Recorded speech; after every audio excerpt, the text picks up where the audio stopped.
everyone. Welcome back. Please comment, rate, subscribe, folks. Comment, rate, subscribe, like the videos. Also share the videos. I want to thank everyone that does like, watch, and share my videos. You folks are the absolute best. Listen, folks, there's a link tree down below. Has the links to all of my social media platforms. Please go down there. Follow me across all my social media platforms and talk to me because I talk back.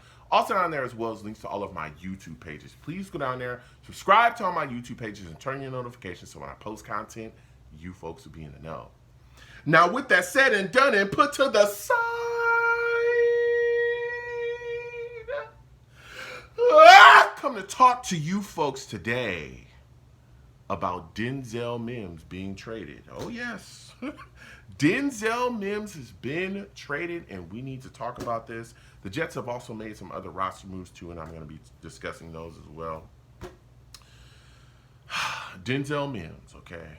Gone, okay? The New York Jets have traded Denzel Mims to the Detroit Lions, all right? Now, they also traded, along with Denzel Mims, a 2025 7th-round pick.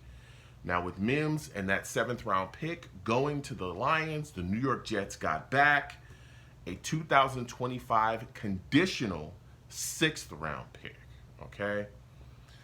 Whoa, man.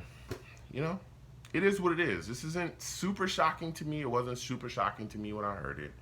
But I was just kind of intrigued about the option, the idea of Denzel Mims being able to come into camp this year with Nathaniel Hackett and Aaron Rodgers and us finally seeing if we could get something out of him. But Joe Douglas, he got something out of him, all right? He got that 6th-round pick, okay, and kept it moving. Now, keep in mind, Jets camp started on the 19th, okay? And he was excused from the camp and, didn't report with the team, all right? Now, keep in mind also, in his career, which has been rough here with the New York Jets, he's had 42 catches, 676 yards, and 0 touchdowns in 3 seasons. You know, one of the things about Mims that was just mind-boggling, right, on this wild road that we went down with him was that year one Denzel Mims, rookie Denzel Mims, under Adam Gase, which is the worst coach in Jets history, right, ran one of the worst offenses we've ever seen here with the New York Jets. Denzel Mims looked like a guy that really could take the next step and become a stud. All right? He did. His rookie year, he was going out there making crazy circus catches from Sam Darnold, was just throwing it up in his direction, and he would just go up and get it.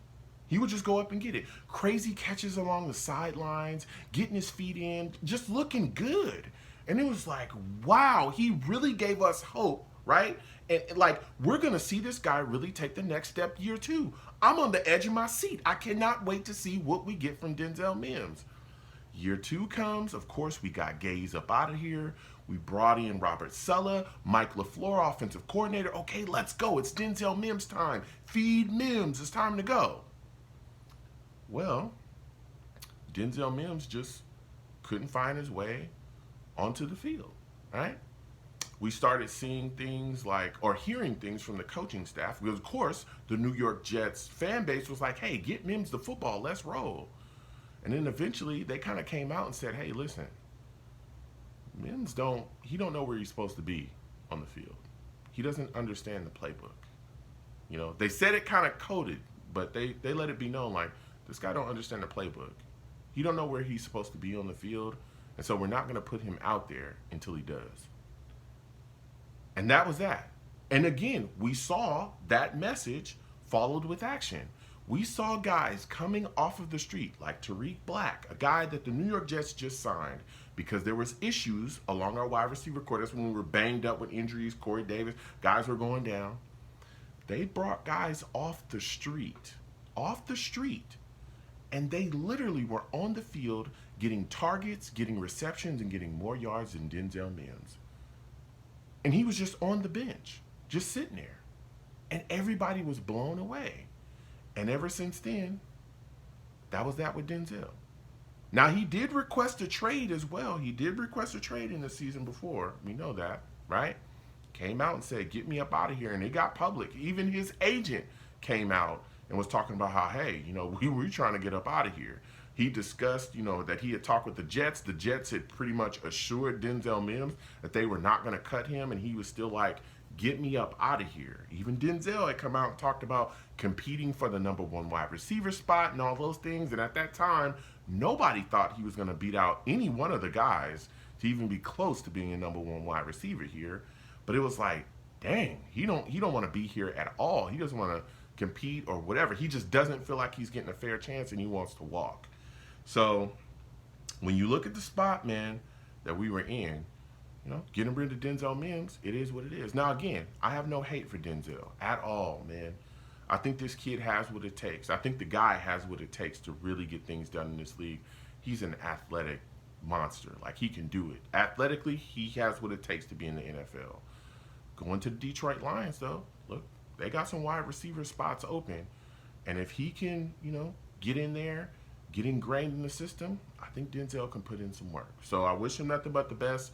Salutes and respect to him. We're going to go on. I hope he succeeds there. I just don't want him to do good against the Jets. That's the only thing, okay? You can play well against everybody else, just not against the Jets, all right? Now, one of the things that also came about, I was talking to a lot of Jets fans. Once you see Denzel Mims being traded, he's out the door. Then you look at this New York Jets 2020 draft class. Whoa. This is Joe Douglas. He did it, Becton, who I love Mekhi Becton. Ready to see what he's going to be able to do this upcoming season. Got to stay healthy. You know what I'm saying? Mims, gone, okay? Ashton Davis, booty butt cheeks. Zuniga, Pirine. James Morgan. Who? Cameron Clark, neck injury.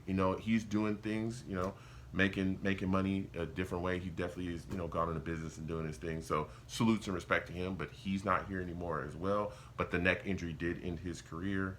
Bryce Hall, Braden Mann. So that 2020 draft class is looking a little tough. A lot of these guys are not here, right? But keep in mind that he was drafting for Adam Gase at that point, and we know Gase and his scheme and those guys. And another thing people don't talk about is the impact of, how can I say this? Pay attention, okay? This is YouTube, pay attention. There was this thing floating around that had a lot of people coughing at that time, okay? It was this thing that was floating around in the air. People were coughing. It affected scouting. It affected being able to talk to players. It affected just how the NFL operated in general. It affected how the entire world operated, okay? We know at that time there was, a situation when everybody was using hand sanitizers. People were wearing masks. To protect themselves from that situation that was making people cough. So when you look at that 2020 draft class, was impacted by that stuff. And I kind of give Joe Douglas a mulligan on that situation because, again, if you look at everything after that, he's been phenomenal. He's built this football team. And, again, if Becton turns out to be what we all think he can be, boy, oh boy, you got yourself a top tackle in this league out of that draft, even though there's some question marks at the rest of it, all right? But I'm not going to bash Joe Douglas. I love it. But, again, that draft class was with Gase, and there was other things outside that really impacted how you could deal with those players. And he did do some work on the scouting department as well. Joe Douglas did, making some moves and doing some shakeups there, too, as well after that draft. So you look at the New York Jets. They also signed some guys, too. Alex Erickson, they signed him, wide receiver. Now, Alex Erickson was a guy that played 2 games with the Commanders last season, but before that, of course, we know he was with the Bengals. Solid option there, wide receiver, but I think where he's really going to catch on is the punt returning option. He is a punt returner, okay? And I know the New York Jets really want to continue to bolster that special teams. We've seen the impact that good special teams play can have on a football team. So it's going to be very interesting. He gives the Jets an option there, punt returner. They also signed Dane Cruikshank, okay? This is a free safety. He's going to have a chance to do some things as well. He could make a roster spot here. Now, again, Amos, I think, is going to be able to grab that free safety spot. Of course, we know that Jordan Whitehead's going to grab that strong safety spot. But there's some guys in that depth that might be out of here. I talk about Ashton Davis. He might be gone. He might be a goner, all right? Now, keep in mind, we're hearing a lot of things about Adams. Adams is making plays out there at safety.